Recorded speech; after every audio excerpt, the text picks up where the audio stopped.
L'info éco avec Capital. Le chiffre du jour, 80%, c'est la part que financeront les dispositifs d'aide à la reconversion dans le coût total du remplacement de votre chaudière à fioul. Le gouvernement espère se débarrasser de ces installations individuelles d'ici 10 ans et a donc renforcé les aides et subventions.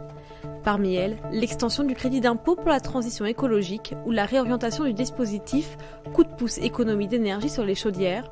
D'après nos calculs, en 2019, le reste à charge pour les ménages éligibles à ces aides sera compris entre 20 et 38% en fonction de leurs revenus et selon le nouvel équipement choisi.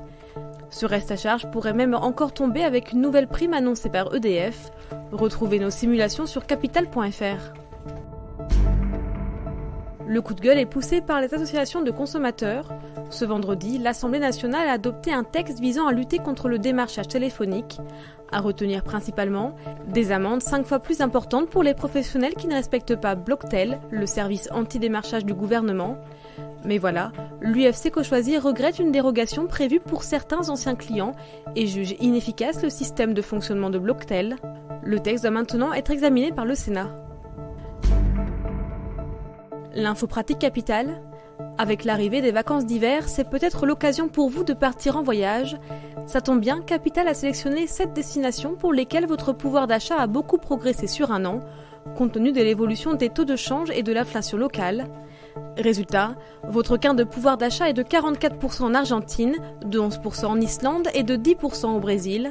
Sinon, en voulez-vous plutôt pour la Tunisie, la Russie, la Turquie ou le Sri Lanka ? Et on termine avec les 863 entreprises qui sont contraintes de mettre 19 000 salariés au chômage partiel. La raison, les blocages et les manifestations des Gilets jaunes qui impactent de plus en plus les entreprises.